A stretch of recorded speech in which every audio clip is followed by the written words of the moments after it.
Qui est le premier pays qui a été acheté? Le savez-vous? On le saura aujourd'hui dans cette quatrième méditation. L'Argentine a été aussi achetée. Je parle surtout des achetés. On nous parlera aussi des vendeurs à la fin de cette méditation. Le Brésil et surtout la France est déjà vendu à 80%. Ce sont des pays à convoiter. Mais vous allez être très surpris de savoir aujourd'hui qui c'est ce pays qui a été vendu en premier. Et probablement le propre peuple ne le sait pas. Mais ce soir, on le saura. Donc, on va revenir en arrière, en 2017. Et je vous pose la question. Remémorez-vous les Français. En 2017, où se trouvait votre précis des dons? Quand toutes les manifestations des Gilets jaunes ont éclaté, quand ça a dégénéré même en France. Il était en Argentine. L'Argentine, c'est le seul pays qui est mis en honneur en Israël. Pourquoi? En ayant tellement de pays en Amérique latine, comme je disais dans d'autres méditations, on a le Paraguay, l'Uruguay, on a, qui sais-je, la Bolivie, la République dominicaine, et surtout vous les Français, vous aimez bien la République dominicaine, le Mexique. Pourquoi l'Argentine et le Chili? Pourquoi la Tour Eiffel allumée, comme je vous disais, en honneur du Brésil, sans aucune raison, sans qu'on ait aucune raison. Et vous, les Français, vous voyez des choses et vous dites, mais c'est quoi ça? Aucune explication. Bon, déjà, le fait de vous donner aucune explication, ça vient de le fait que vous n'êtes pas propriétaire de la France. Je m'explique. Je vais commencer par ça pour ensuite répondre à chacune des questions. Moi, je suis chilienne. Par contre, je suis propriétaire d'un appartement en France. Imaginons qu'un Français, ça me dit, est-ce que tu pourrais m'avoir chez toi? Et moi, je lui dis oui. Viens vivre avec moi. Ensuite, la Française me dit, tu sais, Nélida, je voudrais te louer une chambre. Et je loue une chambre à la Française. La Française, elle est Française de naissance. Moi, je suis étrangère. Sauf que l'appartement est à moi. Et donc ici, la Française, ça va faire ce que je lui dis de faire. Je vais lui dire, bon, tu pourras te doucher tous les matins, on va dire, mais jamais le soir, parce que moi, je me douche le soir, par exemple. Et moi, j'aime bien cuisiner vers 15 heures. Donc la cuisine, tu ne la touches pas entre 15 heures, je suis en train d'inventer, les amis, entre 15 heures et 17 heures. Et je mets des règlements à la française. Les gens me diront, mais pourquoi tu limites la française? Oui, parce que bien qu'elle soit française, elle vit chez moi en France. C'est-à-dire que l'appartement est à moi. Même si je suis étrangère, elle vit chez moi. Vous savez, quand vous demandez de l'explication, les Français, c'est exactement la même chose. Quand on a vendu un pays comme l'Argentine, et on n'est plus chez soi. Tu peux être française, les gens vont dire, imaginons cette française-là, je vais l'appeler Émilie, ou Séverine, que c'est très français. Séverine va se plaindre auprès de ses copains français, va retourner, imaginons qu'elle vienne de Toulouse. Et Séverine va retourner à Toulouse, à se réunir avec toute sa famille française, avec tous ses copains français. Il va dire, écoute, j'en ai marre, Nélida m'interdit de me doucher le soir, il ne faut pas que j'utilise la cuisine ici. Et les Français vont leur dire, bah écoute, toi t'es français, ça, mais l'appartement c'est à elle en fait. Même si c'est en France, même si elle est étrangère. Il faut savoir, Séverine, que toi t'es chez quelqu'un là. Même en France, mais t'es chez quelqu'un. Je vous laisse à méditer les Français. Et quand vous achetez un pays, Il n'y a plus de citoyens, il n'y a plus de nationalité, il n'y a plus rien. Vous êtes exactement comme ce personnage de Séverine en train de vivre chez moi. Vous devez faire ce que moi, je vous dis de faire, imaginons dans mon appartement, faire comme Séverine. Ça, vous pouvez reconnaître quand un pays a été acheté.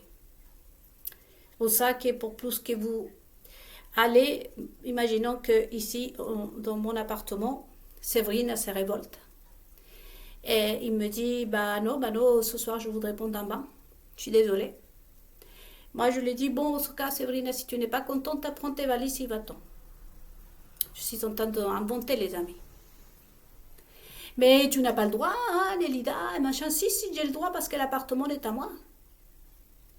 Imaginons, on va, Séverine dépose plainte. Et on va à la justice en France. Bon, le peu de justice qui reste, non, les amis. La justice, elle va dire, mais madame, vous vivez chez Nélida. C'est elle qui met les règles donc, chez elle. Ça vous semble connu, ça? C'est pour ça que vous ne pouvez pas donner des ordres chez les autres. À quoi ça sert que vous allez faire une manifestation? C'est pour ça qu'il faut demander l'autorisation pour faire une manifestation. C'est pour ça que la seule fois où les militaires se comportent, comme disait mon mari, qui est un Français militaire, disait la seule fois que je vois des militaires et des Français, la police, c'est quand ils doivent aller les casser aux autres Français. Sinon, on peut se faire passer à tabac par un délinquant, par les voleurs rentrent chez toi et la police n'est nulle part. Et en plus, si toi tu frappes le mec là, c'est toi qui vas en prison, comme disait mon mari. Bien sûr, parce que nous sommes tous des étrangers dans des pays. Il y a un des pays, c'est l'Argentine. L'Argentine, c'est une histoire très triste, les amis. Je vous ai raconté dans d'autres méditations. Il est arrivé quand l'Argentine a été achetée. Une des choses que les propriétaires de l'Argentine n'en voulaient pas du tout, ce sont des Juifs. Ils ont pris les Juifs et toute leur économie que les Juifs avaient dans leurs banques. Imaginez-vous qu'aujourd'hui, c'est justement nous allons là, ici en France. En Argentine, imaginez-vous que moi je gagne mon salaire et mon patron va faire le virement directement à la banque. Imaginons que demain je vais chercher mon argent, je ne peux plus la retirer. Je vais chez le banquier et le banquier me dit non, vous ne pouvez plus retirer l'argent. Parce que les banquiers de cette époque, que la plupart étaient des Espagnols anglais, l'Angleterre, à propos de Rothschild, sont décidés, ils ont dit, nous, on ne peut pas perdre nos investissements. Et donc, si vous, les Argentins, vous n'avez pas, et c'est l'explication qu'on nous a donnée à nous, si vous, les Argentins, vous n'avez pas pu faire des bénéfices, alors nous, on va prendre l'argent des citoyens. Et le gouvernement d'Argentine se débrouille avec les citoyens. Et c'est comme ça qu'ils ont pris tout l'argent. Surtout de la grande, énorme communauté juive, ils ont laissé les juifs à la rue.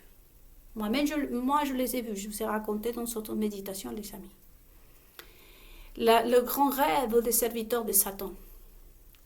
Faire mordre la poussière, comme je vous dis toujours au peuple de Dieu, et aussi au peuple. Parce que n'oubliez pas que Jésus-Christ est venu pour nous, le peuple. Il y a eu des Juifs qui sont arrivés au Chili à demander si on pouvait leur donner des vêtements même. Parce que les banques anglaises, surtout italiennes, espagnoles et une partie française, ont pris tout l'argent, toute leur économie. Et c'est comme ça qu'ils ont acheté ce pays et c'est comme ça qu'ils sont devenus propriétaires de l'Argentine. Et que voulez-vous que l'État argentin réponde à ses citoyens quand il n'est plus le propriétaire d'une nation? Que voulez-vous que les amis de Séverine, ma colocataire, répondent à Séverine, si c'est moi la propriétaire de l'appartement ici? Pourront se manifester, ils pourront se révolter. Ils ne pourront juste que consoler Séverine et lui dire va louer un appartement ailleurs, Séverine. Mais on ne peut rien faire contre moi. C'est dans cette situation que se retrouve actuellement, ça continue l'État d'Argentine. Parce que les Argentins, l'État, ne sont pas propriétaires de l'Argentine. Les Argentins sont pleurés. Les femmes allaient dans les campagnes, comme je vous disais. Et chaque fois que j'aborde ce sujet, vous savez, je n'arrive pas, je pleure. Et aller comme si aller faire ses besoins, aller faire pipi.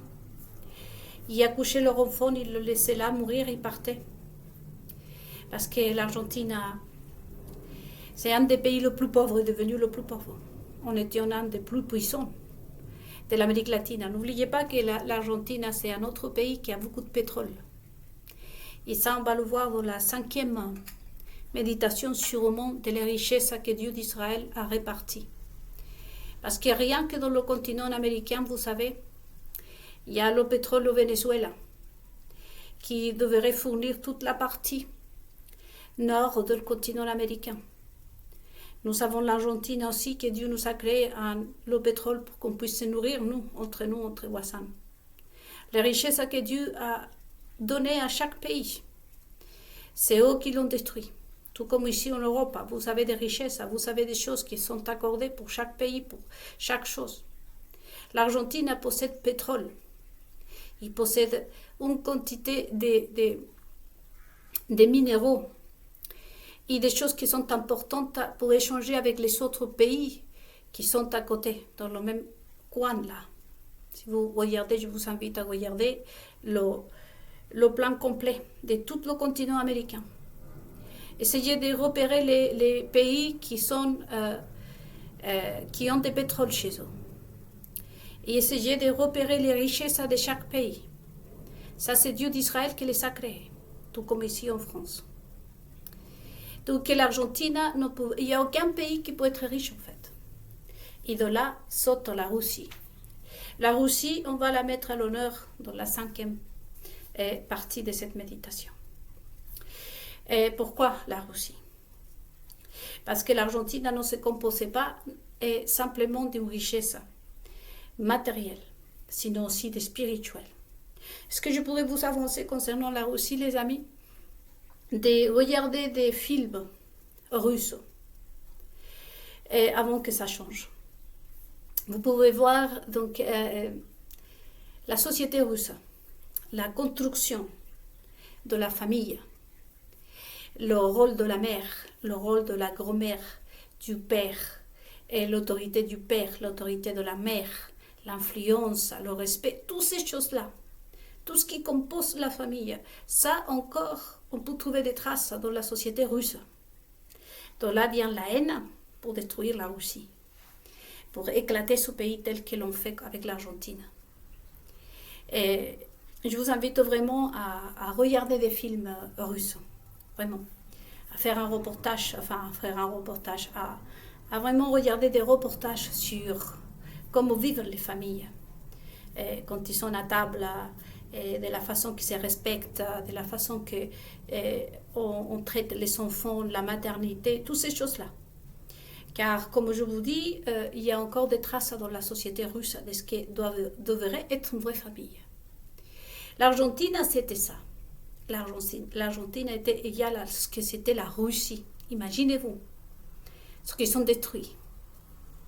Mais bien entendu, qu'en France, à propos de BFM TV, la réponse, si le BFM TV peut-être, ou LCI, ou France 3, ou peu importe, vous avez vu que même Elise Lucet a raconté une vérité et les évangéliques, et ils l'ont sauté dessus. Mais bien sûr que si probablement toutes les chaînes de télévision et les journaux, les magazines montraient la véritable tragédie qui était en train de se produire en Argentine, peut-être que personne l'aurait lu, personne n'aurait acheté le magazine. C'est pour ça que vous n'êtes pas au courant de ce qui s'est passé en Argentine. Et même au Chili et partout dans le monde, je pose la question, les amis. Et après la question que j'ai reçue. Vous, ce genre de sujet, comme je vous dis, Nelida, elle a que 30 abonnés et 3 vues. Si ce n'est que je me auto-regarde moi-même, d'après ce qu'on m'a dit. Parce qu'ici, ce qu'on en parle, c'est des choses totalement différentes à ce qu'on a l'habitude d'entendre et de voir sur YouTube ou n'importe. Voyez. Donc l'Argentine, c'est le symbole aujourd'hui pour aller plus vite. C'est le symbole que tu peux t'acheter ton propre pays. Hein? Et pourquoi je m'approche à la caméra, les Français? Où était votre précis dans le jour où il a assumé, quelques jours après, quelques mois après d'avoir assumé la précis des danses, hein? Eh bien, en Argentine. Et depuis 2017, vous avez vu, la France a été vendue au marché. Eh bien, l'Argentine, c'est le symbole, comme je vous dis, de toute personne qui voudrait s'acheter un pays. Et il y avait l'autre côté. C'est pour ça que je vous dis, il faut revenir en 2017. Il y a l'autre côté, la réponse à BFM TV, c'est qu'à vous les Français, on peut vous vendre n'importe quoi. Vous venez vous plaindre que vous mangez mal. Non, non, non, vous le méritez selon eux. C'est pour ça que je vous rappelle encore une fois, dans une méditation, toutes mes méditations sont là. Soyez exigeants. Je n'arrêterai jamais de vous le dire. Le respect pour soi-même. C'est important de se respecter soi-même, de s'imposer soi-même. Justement, dans les films russes, vous allez voir plutôt ça. Un père qui tolère son fils, qui tolère sa fille. Mais il y a eu un moment où il lui dit non. Hein. Là, mon autorité de père, je le garde. C'était ça l'Argentine. Ils ont dû taper et ils ont eu plus de 300 morts. Et ils ont tué des juifs. Des juifs qui étaient des génies. Des juifs qui étaient des gros cerveaux. Des juifs qui étaient des vrais juifs. Et je vous dis, les tragédies des femmes qui abandonnaient leur enfant et le petit cadavre de nouveau-nés. Parce que l'État argentin ne peut rien faire pour ces personnes puisque l'Argentine a été achetée par ces fous de Timothée III. Donc la France, c'est acheter la France. Aujourd'hui, l'Argentine, c'est le symbole. Dès qu'on peut détruire un pays, dès qu'on peut s'acheter un pays, pas simplement le plus beau bateau, sinon qu'un pays aussi on peut l'acheter. Et pourquoi pas la France? Pourquoi pas la France? Pourquoi pas un sorcier qui autrefois a été un consommateur de crack, qui aujourd'hui se soigne à la méthadone, payer aux journalistes, payer à des milliardaires comme les Rothschild et tant d'autres, les convaincre de l'asseoir au pouvoir, en les fournissant tout ce que Epstein, son employé, pouvait les fournir. N'oubliez pas le bureau central en France, et avoir un petit homme là disposé à passer ses fesses pour que tout le monde le sodomise à l'entrée d'un club échangiste. Et tout ce que M. les Rothschild et tous les autres milliardaires désirent. Vous avez vu comment sont partis au Maroc, Bernard-Henri Lévy avec leurs femmes, les tapis rouges, les fêtes, les sites, tout ce que les gens désirent. Parce qu'ils veulent s'acheter la France, vous savez. De là, on vous avait bien fait comprendre à vous, les Français, que vous n'étiez pas chez vous ici. Que vous êtes comme l'histoire que je viens de vous raconter, comme Séverine, le personnage de Séverine. Séverine vit chez Nélida. Mais Nélida n'est pas française. Oui, mais l'appartement est à moi et je me le suis acheté en France. Voyez? De là vient que c'est pas possible que toi, le Français, tu ailles te manifester, réclamer quelque chose de quoi tu me parles. Si tu n'es plus chez toi. Si ce pays est à moi. C'est un exemple que je vous donne et je vous laisse à méditer. Je ne pourrais pas dire plus parce que comme vous le savez, après il y a la plante, parce que la justice, ça c'est toujours, je la souligne, je remarque que la justice, ça c'est toujours pour eux. Je viens de vous dire dans la vidéo précédente, vous voyez. Tout ce que le peuple, parce que là, on verra, comme je vous disais dans la méditation précédente, on verra qui a vendu leur pays. Et on va rentrer aujourd'hui dans le 12e sujet, qui est le pays qui a été vendu en premier. Mais revenons, comme je vous dis encore une fois, en 2017. Donc il y a toute la symbolique des personnes qui voulaient s'acheter la France. Mais il y a aussi la négociation de ma vie. C'est la vie de Nélida qu'on va vendre aux Français. Et vous pouvez constater aujourd'hui qu'il y a tellement de coïncidences que ce n'est pas possible que ce soit comme ça. Et bien évidemment, tout ce que je raconte aussi dans l'histoire, vous pouvez même voyager en Argentine. Parce que beaucoup de vidéos l'ont supprimé aussi. Mais sinon, je sais que vous êtes débrouillards. Tout ce que je dis, c'est vrai. Et donc, pourquoi aussi l'Argentine, le Chili? Eh bien, parce que en principe, c'était ma vie qu'on vous a proposé à vous les débiles français. Ce n'est pas la vie d'une personne. Vous ne connaissez pas cette personne qui est au sein de l'État. Vous ne les connaissez pas. On vous a vendu ma vie. Récemment, j'ai vu qu'il y avait le nouveau de cet homme-là qui s'est dit homme, qui s'est dit femme.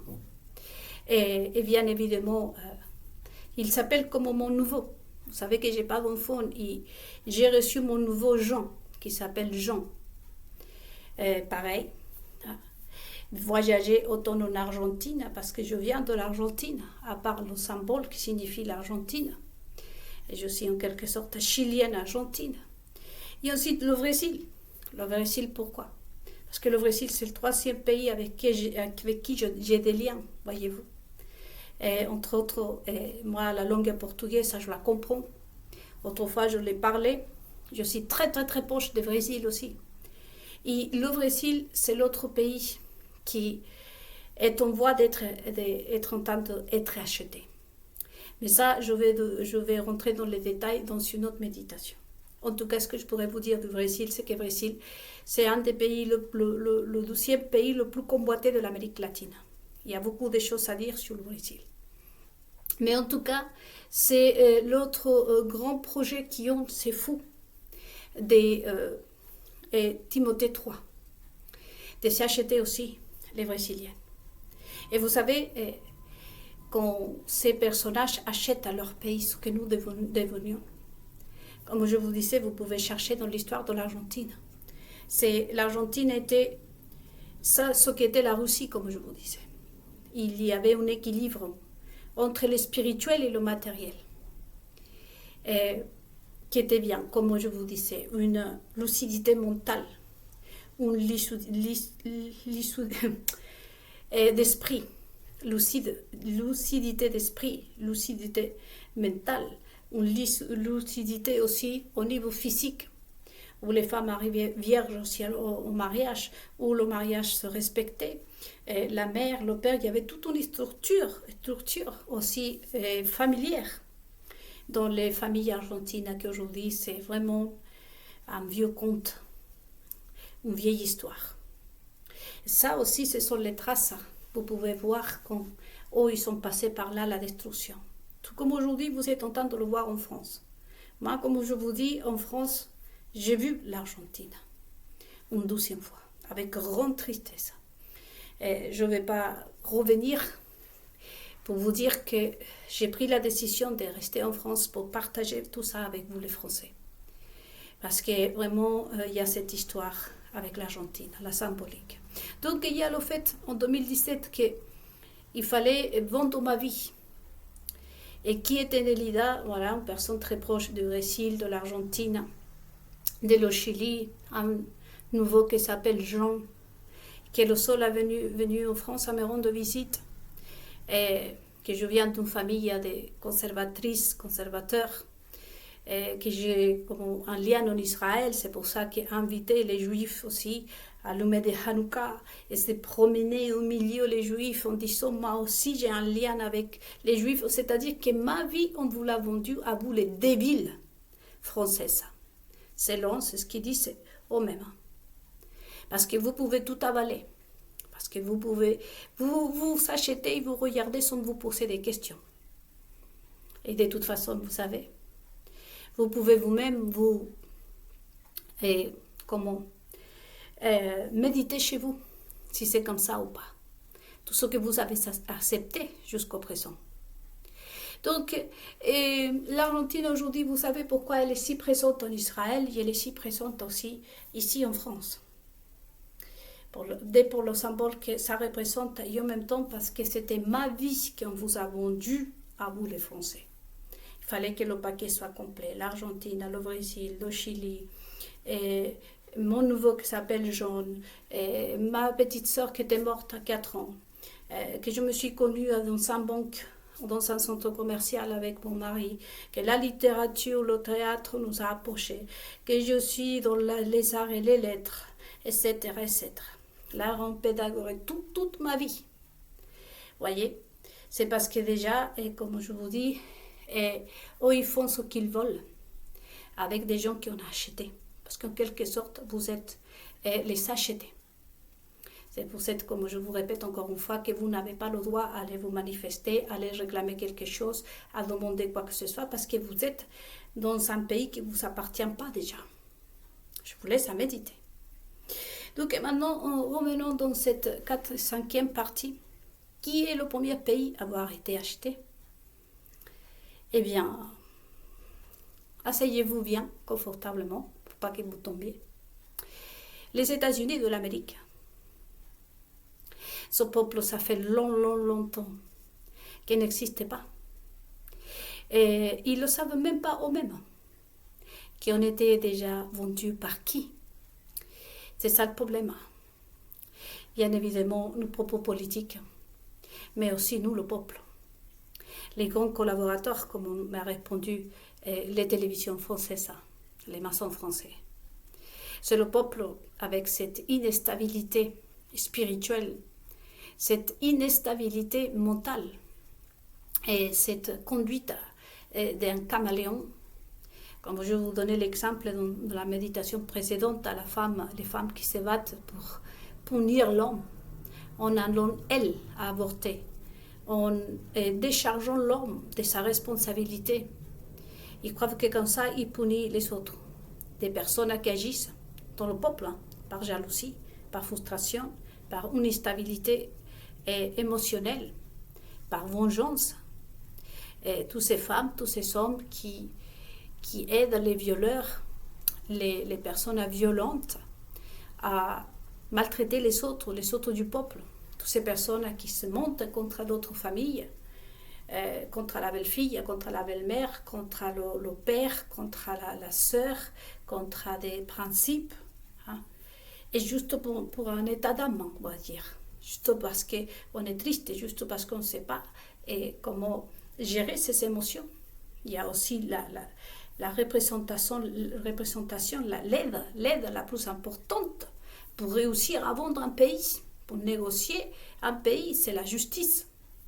C'est le sentiment d'injustice qui envahit les peuples du monde entier et qui emmène et qui pousse le peuple à agir de façon irrationnelle parfois sur les pulsions, voyez, à appuyer des manifestations, des idéologies, des modes, des choses, que c'est à travers ça que ces personnes sont arrivées à détruire les pays et à acheter leur propre pays. C'est pour ça qu'aujourd'hui, on se pose la question aussi par rapport à Cuba. La Venezuela, ce sont des pays qui ont été achetés. Mais les États-Unis, vous voyez que les États-Unis, c'est un peuple armé. Encore une fois, je reviens à la même chose. Chaque comme coin de rue aux États-Unis, il y a un magasin d'armure. Dans un cas de révolution, je pensais aux Français et je parlais à l'époque avec mon mari, je disais, t'imagines? Et bien, ça fait longtemps qu'ici, il n'aurait resté même pas un seul politique en France.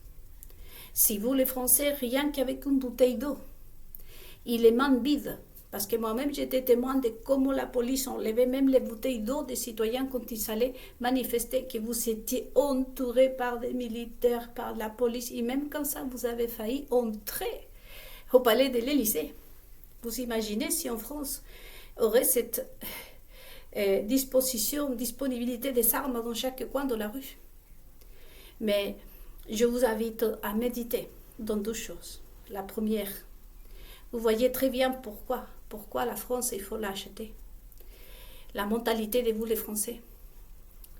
Vous pensez que ces minables vont viser n'importe quel pays? Pourquoi est-ce que la Bolivie, comme je vous disais, le Pérou, autres pays ne les intéressent pas? Pourquoi pas un autre pays de l'Europe? Est-ce qu'ils veulent déjà, ils se sont achetés les États-Unis, l'Argentine, le Brésil, la France? L'autre pays qui a été vendu, c'est le Chili, mon propre pays. Je n'ai pas de chance. Partout où j'y vais, on achète tous les pays que j'aime. Et il y a de quoi s'y faire des Français, de la France. Mais pensez-vous surtout à ceux qui vont négocier. Et les Américains. Et vous voyez très bien qu'en étant armés, nous n'avons aucun mot à dire. Aucun mot à dire. Vous pouvez dire ce que vous voulez, à part de sortir dans les rues, à se manifester, les Américains ne changent rien du tout. C'est toujours la justice, c'est toujours un juge qui va décider ce qu'il accordait avec les autres amis de le Sénat, de tout ce qui se retrouve haut, mais jamais quelqu'un qui dise j'ai entendu le peuple, j'ai entendu le peuple. Nous avons tous les Américains là armés. Ils sont détruits à coups de balles, à coups de ci, ça, toutes les entités, je ne sais pas moi, la Maison Blanche. Et en tant que juge, je change les lois pour le peuple américain. Jamais vous avez entendu ça, vous ne l'entendrez jamais. Parce que les Américains sont pareils que les Argentins. Ils sont dans un pays qui ne leur appartient pas. Ils ont des propriétaires aux États-Unis. Et même ce peuple armé, vous savez, ils ont réussi à complètement bousiller le cerveau. Vous avez vu comment sont les rues des États-Unis. Vous avez vu comment on les fait des promesses et les Américains y croient. Et toute personne qui va là-bas. Vous avez vu le peuple le plus manipulé, ce sont les Américains. Je vous ai dit que j'ai eu l'opportunité d'aller en Amérique. Je refusais. Mais ce peuple, c'est un des peuples qui me fait beaucoup souffrir aussi. Parce que ce peuple est, comme je vous répète, armé, les amis. Mais ils font ce qu'ils veulent, leur politique, avec eux. Je vous laisse à méditer pour ne pas m'étendre.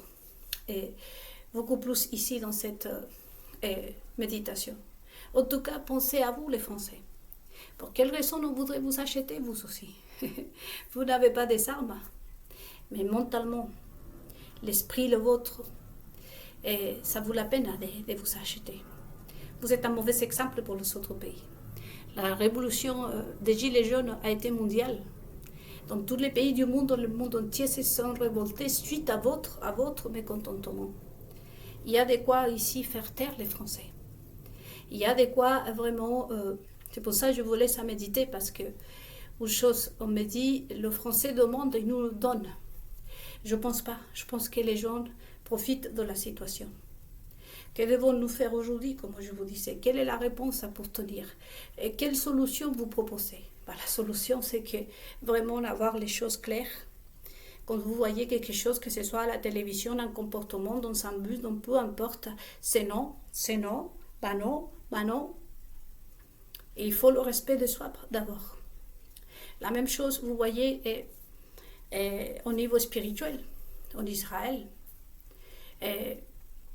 Les religions, c'est un des négociateurs, parce que là aussi, ça rentre dans tout ce qui est la Babylone, comme je vous disais. Les négociations, voyez-vous, de ceux qui négocient nos richesses, nos âmes.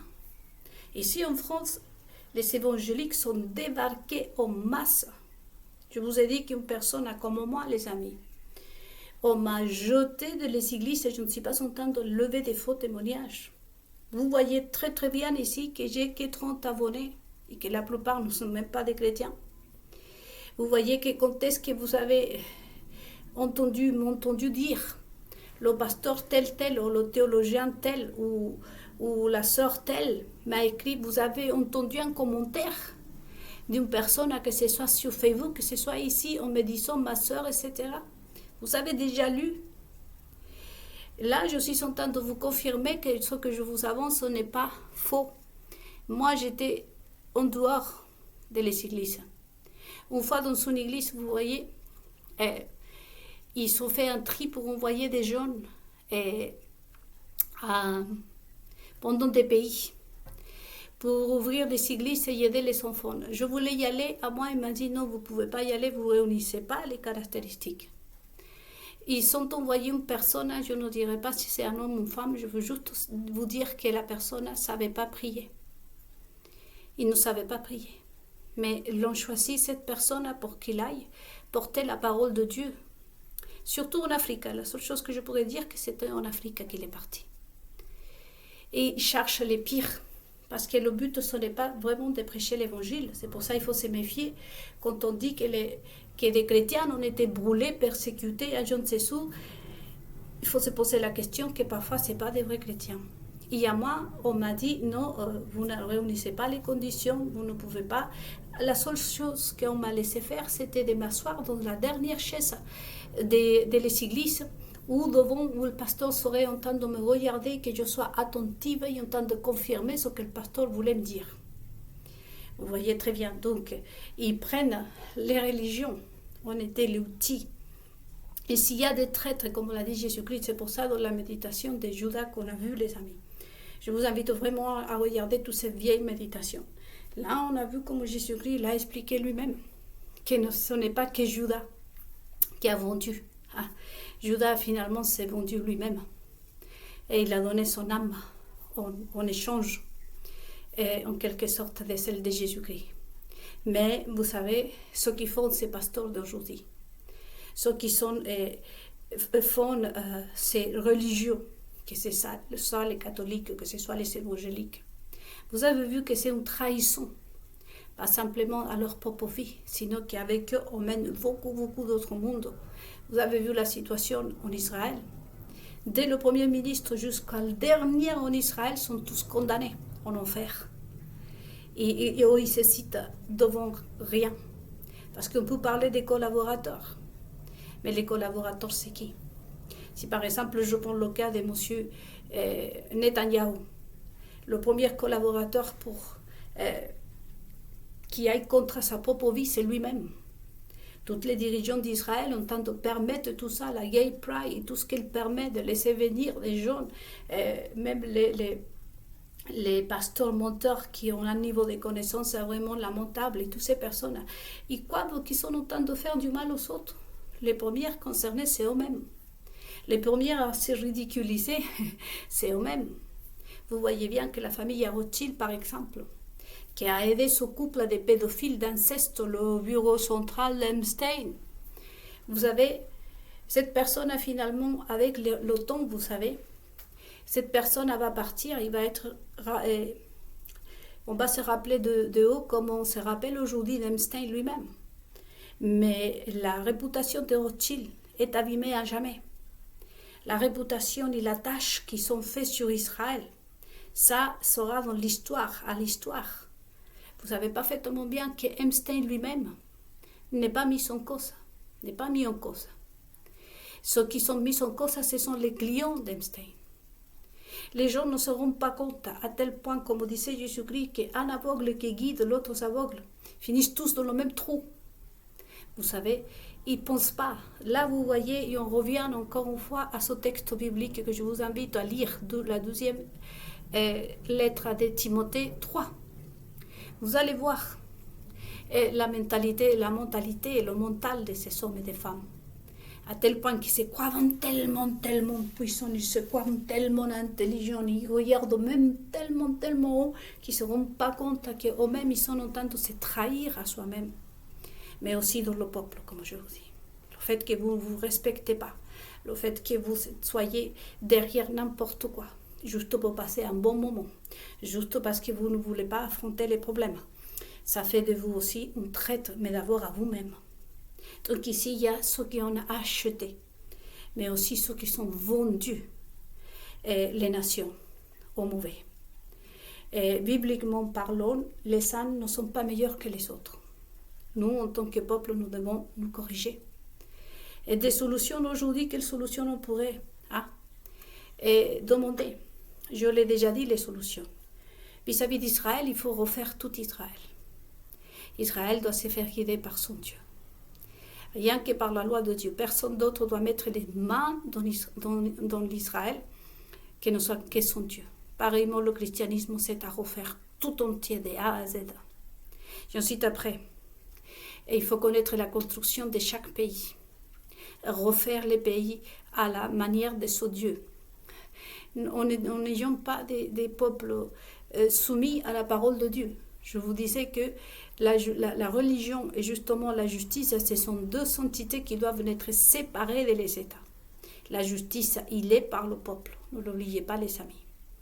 À partir d'un directeur d'entreprise, il ne peut pas se saisir de la justice en principe.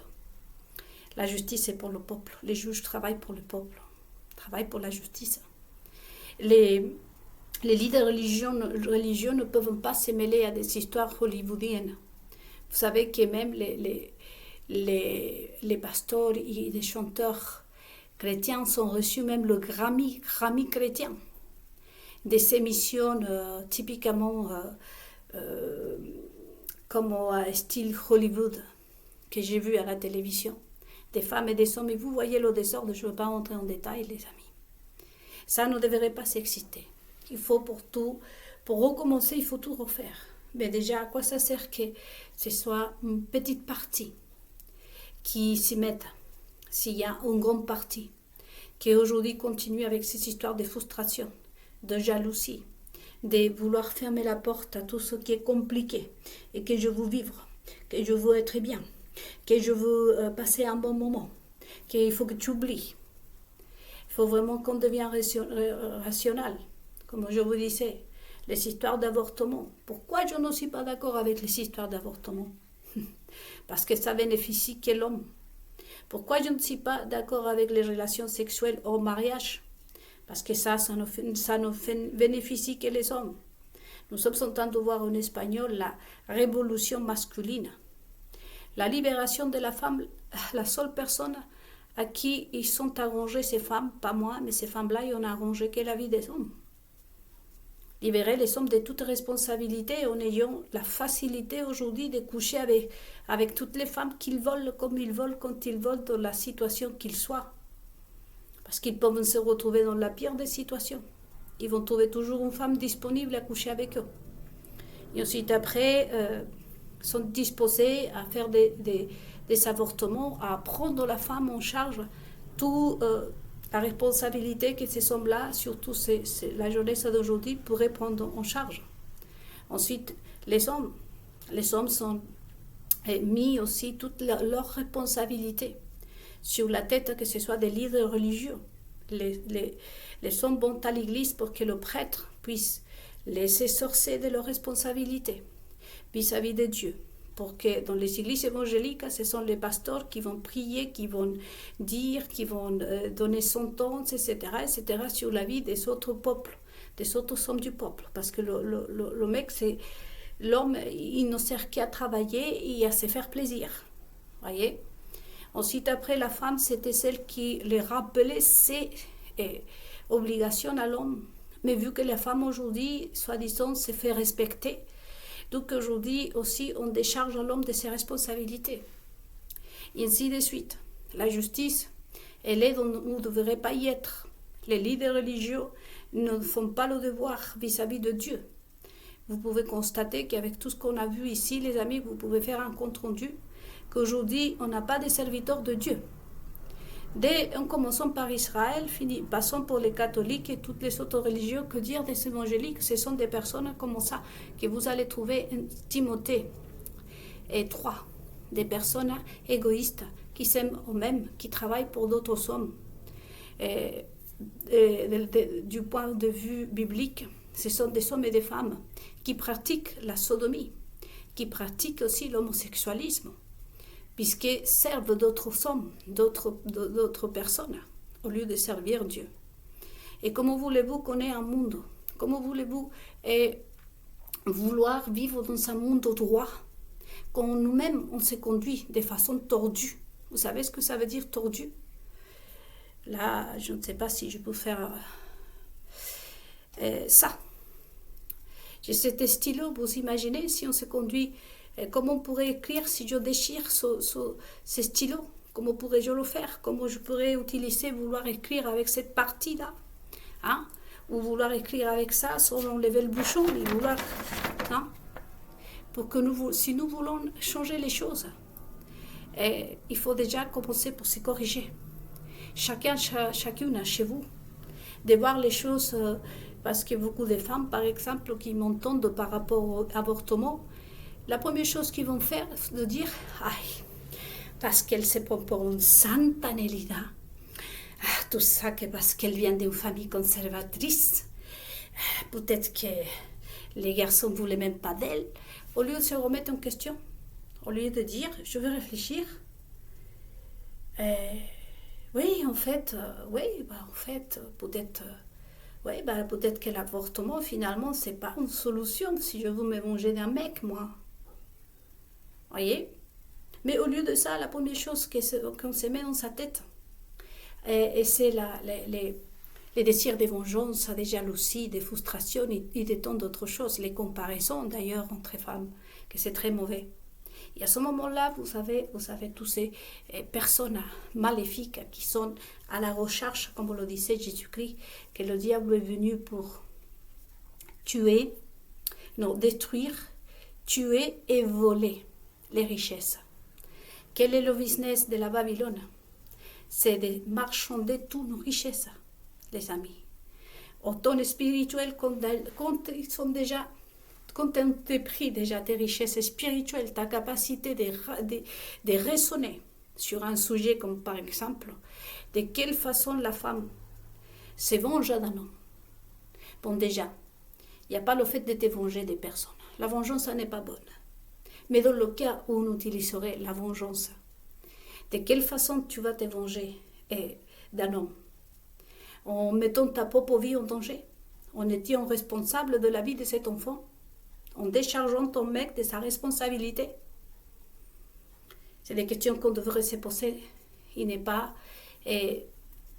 laisser nos cerveaux se contaminer avec non, est-ce que tel l'a fait mieux? Non, est-ce que je vais le faire parce que je voudrais que ma mère comprenne? Non, est-ce parce que telle chose? Sinon, utilisez vraiment le raisonnement en tant qu'être humain, voyez. La même chose pour tout sujet qu'on puisse aborder dans notre existence. Sinon, on n'est pas capable de faire ça. Sinon, on n'est pas capable de décider sur nous-mêmes, de dire, comme la télé-réalité, la Ice Boys, comme ça s'appelle tous ces programmes débiles de la télévision. Si on n'est pas capable de dire, mais c'est débile, et je ne suis pas forcé, personne ne me force à regarder cette immondice, donc j'éteins ça. Je m'achète un livre, ou je ne fais rien du tout. Je veux faire des rayures, je fais du bricolage, je fais autre chose. Si vous n'avez pas une capacité de détermination, de décision de vous-même, c'est pas la peine, on ne va pas vous proposer de changer. Moi, de toute façon, c'est ce que je suis en train de regarder en Israël. Je ne me suis jamais mêlée de les histoires des Juifs ni des personnes. Parce que tant que je ne vois pas un véritable désir de plus profond de son cœur de changer les choses, de vouloir vraiment le bien déjà des autres, ensuite le ciel, moi je ne vais pas perdre mon temps en ce qui me concerne. Et j'ai toujours été comme ça et je continue sur la même base, vous savez les amis. C'est pour ça que je vous invite à méditer avec tout ce que je vous ai laissé, vraiment à vous abonner aussi, parce que ça aussi, moi j'entends et vouloir rire de moi, parce que je n'ai que 30 abonnés sur ma chaîne YouTube, je le remarque. Mais c'est pas grave pour moi. Et je suis venue, comme je le dis toujours, j'ai plus de chance que Jésus-Christ, parce que Jésus-Christ, il n'y avait qu'un seul qui est venu lui dire merci. Néanmoins, j'ai 30 abonnés, c'est déjà beaucoup, vous savez. Donc, je vous laisse avec toute cette méditation à retenir. Et bien sûr que la manque de respect, comme je vous dis, vis-à-vis des Français, moi, je ne la tolère pas. Et ma vie ne devait pas être vendue. Et je les ai déjà dit, j'ai passé et je vais continuer à insister auprès de la maçonnerie du sionisme. Parce qu'il faut me rendre ce qu'on m'appartient, ce qu'on m'a volé. Les responsables doivent me payer, que ce soit les journalistes, que ce soit Mimi Marchand, toutes ces personnes-là, que je ne vais pas tolérer, qui prennent ma vie ou entrent chez moi. Ils prennent ma vie sur prétexte que les Français, ça fait rire. Ça fait rire aux Français. À moi, ça ne me fait pas rire, dans le cas où ce soit le cas. À moi, ça ne me fait pas rire, les Français, vous savez. Ça ne me fait pas du tout rire. Mais vous voyez bien que ces personnes-là ne peuvent pas vendre leur propre vie. Parce que sinon, il aurait fallu avouer. Même s'ils l'ont avoué, en quelque sorte, ils l'ont avoué. Ils ont montré le véritable visage. Regardez combien de personnes se sont suicidées, combien de personnes sont mortes en France depuis 2017 à cause de Biocentrale d'Einstein. Mais ils ne vont pas le confirmer, ils ne vont pas montrer la feuille, ils ne vont pas enlever le masque de ce personnage qui est au plus haut, placé au plus haut sommet du pouvoir français, pour vous le dire. Mais moi, je ne suis pas d'accord. Ma vie, ce n'est pas sa vente, je l'ai déjà dit. Et ce n'est pas non plus à prendre. Et à moi, on ne m'utilise pas. Donc, je remercie Dieu et je vous remercie, vous tous et vous toutes, surtout mes 30 abonnés. Vraiment, vous êtes vraiment dignes. En tant qu'être humain, je vous donne mes remerciements et en même temps ma considération. Et j'aimerais même vous rencontrer un jour pour partager une tasse de thé et un moment, puisque les personnes dignes comme vous sont très très peu dans ce monde. Mais les indignes, c'est ceux qui partagent mes méditations, sont abonnés sur ma chaîne YouTube. Ceux qui sont en train de faire des choses en cachette. Et on en parlera dans la 4e ou 5e partie de l'ironie. Justement, on va aborder plus sur la Russie, mais le désir de détruire la Russie. Mais aussi, on va parler de comment se travaille la méchanceté. Je sais pourquoi vous êtes en cachette, c'est parce que vous êtes méchant. Parce que le mal travaille dans les ombres. Le mal déteste la lumière, c'est pour ça que vous êtes incapable de me contacter si vous êtes un pasteur, si vous êtes un juif, si vous êtes qui vous êtes. Vous ne pouvez pas parce que vous êtes paralysé déjà par la honte, par le ridicule que vous êtes. Et aussi après parce que vous êtes un lâche et rempli de haine et rempli de misère, que vous n'êtes pas capable de vous abonner à ma chaîne YouTube et de me téléphoner ou de me laisser un message pour me dire je voudrais vous inviter à mon église ou j'aimerais vous rencontrer pour que vous m'appreniez beaucoup plus. J'aimerais vous échanger, j'aimerais échanger avec vous. Vous savez, on sait que vous êtes méchants et donc dans les autres méditations seront consacrées plutôt à les femmes, à comment se conduisent les femmes aussi. Et dans cette révolution masculine que nous sommes en train de traiter aussi en espagnol, on voit aussi que ce sont des hommes qui ont poussé les femmes, ils ont profité de la faiblesse des femmes, comme je viens de l'expliquer. Ils ont regardé la faiblesse des femmes, les désirs de vengeance, de jalousie, de frustration, de toutes ces choses-là, de l'incompréhension de la vie. Parce que beaucoup de femmes, c'est important que vous soyez aussi au rendez-vous, et surtout vous les hommes. Pour les hommes, c'est important que vous soyez là. Beaucoup de femmes aussi, comme aujourd'hui, la jalousie, comme vous, encore une fois, je reviens, regardez-moi. Peut-être bien que je représente, je ne sais pas quoi, la femme belle ou peut-être intelligente et tout ça. Non, des personnes comme Nelida, il faut pas, et vous savez, dans la méditation qui va suivre, où je serai déjà sans le drapeau de mon Argentine, merveilleux ça, mon Argentine. Et vous savez, et d'ailleurs, mon petit nouveau vient de naître. C'est un bébé, c'est un petit garçon argentin très très beau et magnifique. Ça aussi, je suis très très heureuse. Je suis encore une fois, c'est le 13e petit nouveau que j'ai. C'est un argentin. Donc, l'Argentine de mes rêves, si vous êtes un Argentin que vous me regardez. Comme bonjour, j'aime mon Argentine. Et je serai avec, pour habiller énormément, mais j'espère vraiment que cette méditation vous a enrichi, les amis français, de tout mon cœur. Et je vous parlerai, comme je vous disais, de la révolution masculine, parce que c'est ça, ça fait partie aussi de la révolution masculine, que ce sont des hommes qui sont poussés les hommes du peuple, finalement, et qu'on voit que malgré tout, les gagnants aussi, on beaucoup, c'est vous les hommes, mais en même temps, et pour les véritables hommes, c'est une tristesse aussi, parce que les véritables hommes aiment les femmes, et aiment que la femme soit heureuse. Voir des femmes souffrir comme ça, perdre ses enfants, se faire autant de mal pour les vrais hommes, c'est pas une victoire, c'est plutôt une tristesse. Et c'est important que la femme soit heureuse, parce que c'est nous quand on vit à tout ce qui est sur terre. Ça, on le verra dans la prochaine méditation. Notre rôle à nous en tant que femmes est vraiment essentiel pour la survie de la planète, comme on dit, et surtout de la continuité de l'être humain. Donc je vous laisse tout ça à méditer. Renseignez-vous sur la Russie, comme je vous disais. Et vraiment, j'espère que tout ça vous a édifié. Encore une fois, méditez. Méditez en pourquoi Nelida n'a pas beaucoup d'abonnés, pourquoi d'autres femmes ne me contacteront jamais. Et si un jour vous m'entendez dire telle femme évangélique ou juive ou peu importe une autre judovosa m'a contacté, et bien ce jour-là, vous allez savoir que cette personne est propre.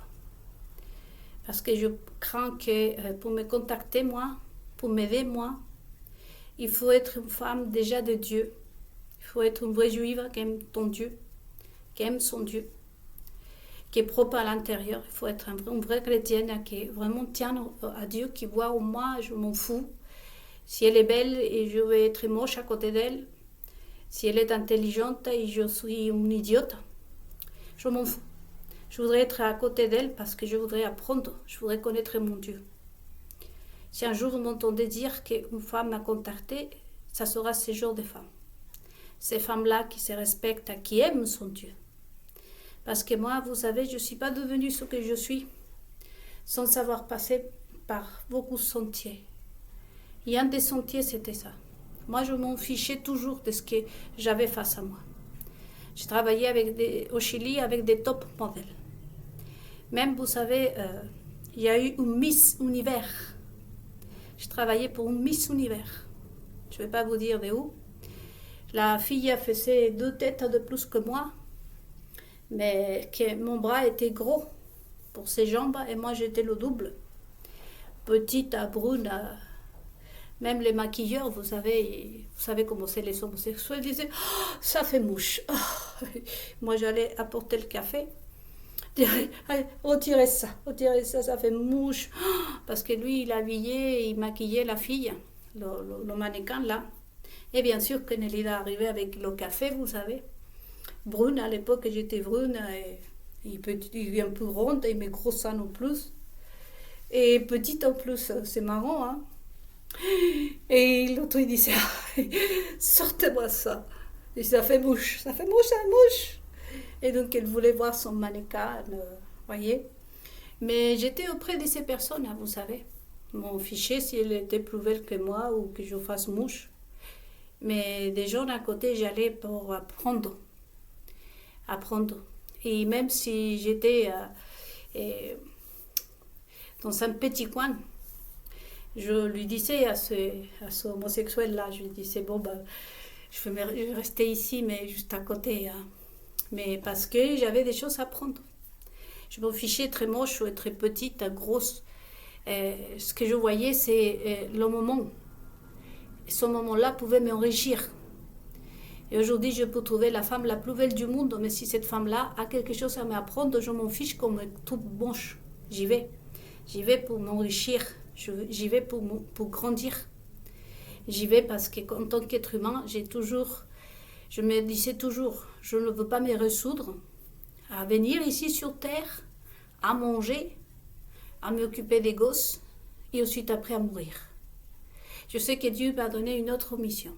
Et chacun de nous, nous avons nos missions, et spécialement nous les femmes. Mais pour cela, il faut vraiment aimer Dieu de tout son cœur, de tout son âme. Premier commandement. Et un deuxième, la raison qui doit te pousser, c'est aimer ton prochain. Si tu n'es pas capable de m'aimer à moi, Nélida, tu ne vas pas me contacter. Tu seras un ignoble toujours en train de me voler mes informations. Là, en cachette, tu sais. Mais pour moi, c'est tant mieux. Parce que je ne veux pas faire partie, comme on le disait Jésus-Christ, des personnes maudites. Si tu te conduis comme ça, tu sais qui tu es. Et je te remercie de ne pas être là. Parce que pour moi, vraiment, les gens qui sont à côté de moi, ce sont des personnes qui doivent avoir un cœur propre. Aimer Dieu et aimer son prochain. Pour moi, c'est vraiment, c'est non négociable. Aimer son Dieu, surtout. Eh bien, les amis, je vous retrouve pour une prochaine méditation. Merci à tous. Merci pour vos commentaires. Merci à mes 30 abonnés.